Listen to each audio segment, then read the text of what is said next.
Fala pessoal, bom dia, boa tarde, boa noite. Independente de qual horário que você esteja assistindo, essas dicas são importantes para você, aluno do ensino médio. Sou o professor Antenor e hoje a dica é sobre tabela periódica. Mas por que tabela periódica? Eu preciso decorar? Nunca precisou decorar a tabela periódica, né, meninos? Qual que é a importância da tabela periódica nesse ano de 2019? A ONU criou o ano de 2019 como o Ano Internacional da Tabela Periódica. Por quê? 150 anos da descoberta da tabela periódica por Mendeleev. Mendeleev era um químico russo e ele propôs uma primeira organização periódica em função de massa atômica e descrevia propriedades em vários sentidos de organização.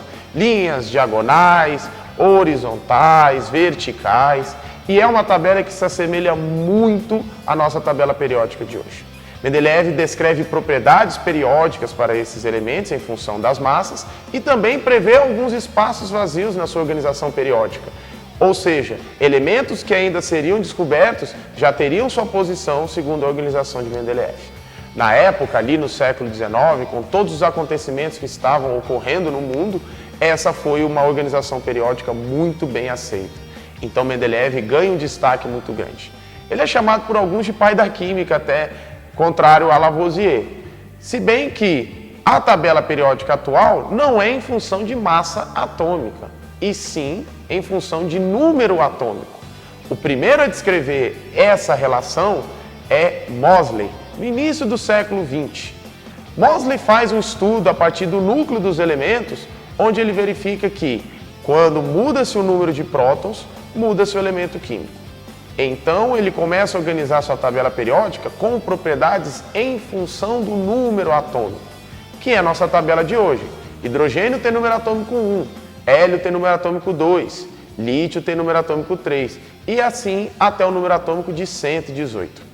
Em 2016, a IUPAC autorizou a nomeação dos novos elementos recém-descobertos. Esses elementos completam a nossa tabela periódica, que é organizada da seguinte forma. Nós temos 18 grupos ou famílias e 7 períodos. Relacionando essas informações com, por exemplo, distribuição eletrônica e também com as próprias propriedades periódicas, você nunca vai precisar decorar a tabela periódica. Até porque eu, como professor de Química, não sei toda a tabela periódica de cor, mas garanto para você, sabendo estes padrões, é fácil identificar qualquer propriedade de qualquer elemento. Então a dica de hoje é essa. Pega o processo histórico, Mendeleev e Moseley, vê como a tabela foi construída. A partir disso, com mais dicas que eu vou estar aqui falando para vocês, vocês vão ter ideia de como esse estudo pode ser cobrado nesse ano internacional da tabela periódica pela ONU. Fiquem com Deus, um abraço.